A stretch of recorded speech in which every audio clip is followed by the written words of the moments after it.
Hey guys, what's going on? Anthony Grillo, Deez, Luts. Today we're checking out Lut of the Day from Speedlooks Linear Pack, $99 setup. And it is the Gold Heat. That's right, I'm feeling the golden heat.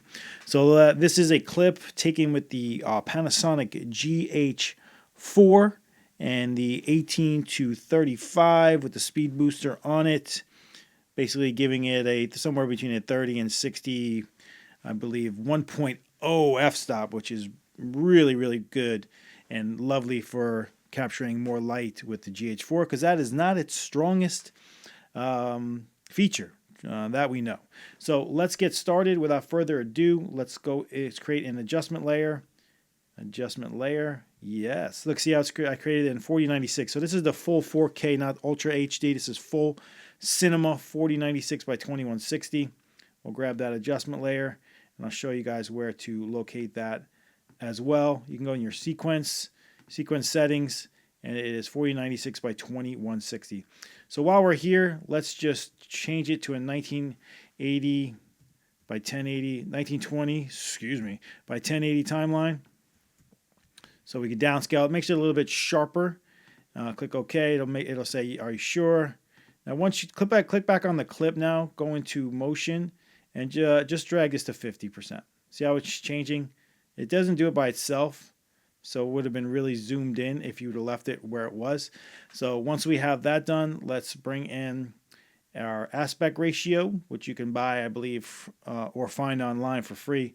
I actually purchased this from the Film Riot guys at Triune Films. Great channel out there from Film Riot. Let's import.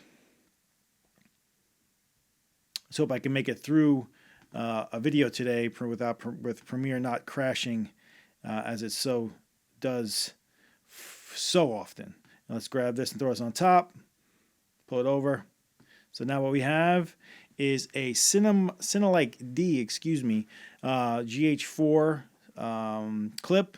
The flattest image I could get with the GH4 that doesn't get too noisy. And that's -5, -5, -5, 0, +1.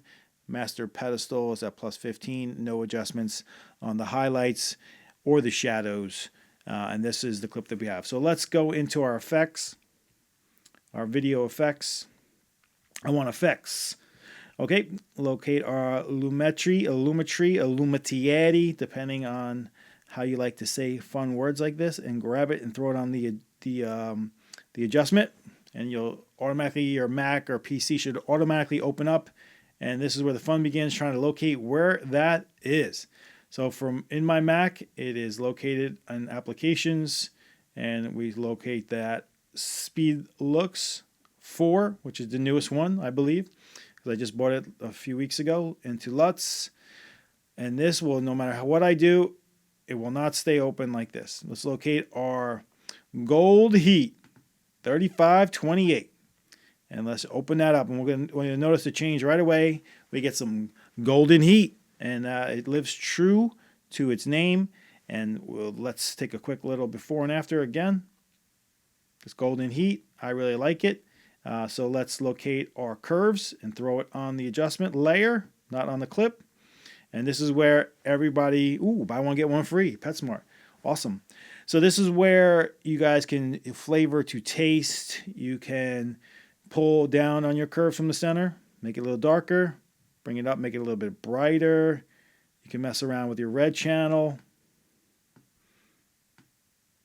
Then you can bring down your blues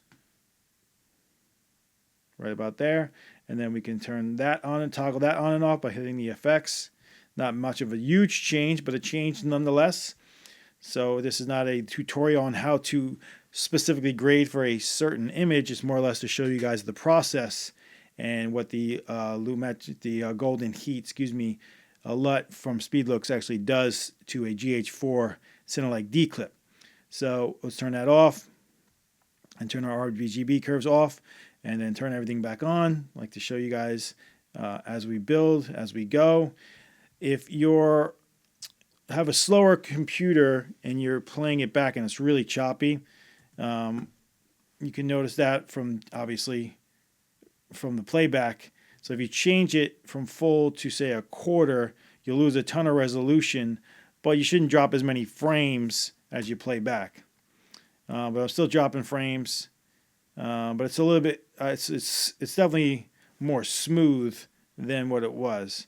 So let's just keep it at full so you guys can see.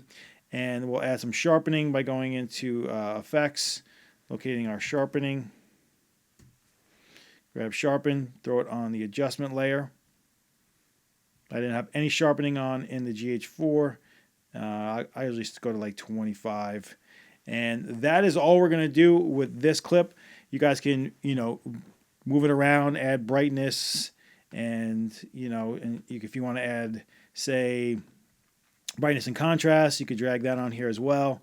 And we can adjust each individually, the brightness and the contrast. We can go up, and then we can bring the contrast up.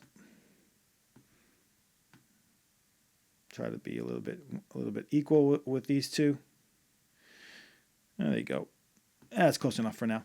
So that is the golden heat from Speedlooks, and it does a really, really nice job. I like the look of gold heat on the Panasonic GH4, and I'll do a quick before and after yet again, because that's what it's really all about, is locating is figuring out if it's a look that you like. So let's go and turn everything off. 1, 2, 3, 4, and that is as flat and as dry as we can be until Vlog comes out for the GH4, which should be very soon. And I'm excited to get an extra 2 stops of dynamic range. So I'm holding off on any further camera purchases until I see what that Vlog can actually do. So I am Anthony Grillo. Thank you so much for watching these tutorials. I hope they're helping you make decisions and giving you tidbits of information along the way. And if you have any recommendations, concerns about my teaching style, I'd be glad to hear them. I try to do everything in 5 to 7 minutes in a manageable fashion where it's not too long, and I try to keep it as basic as I can till we build on as we go. All right, guys, thanks so much for watching, and I will talk to you guys the next time. Have a good day.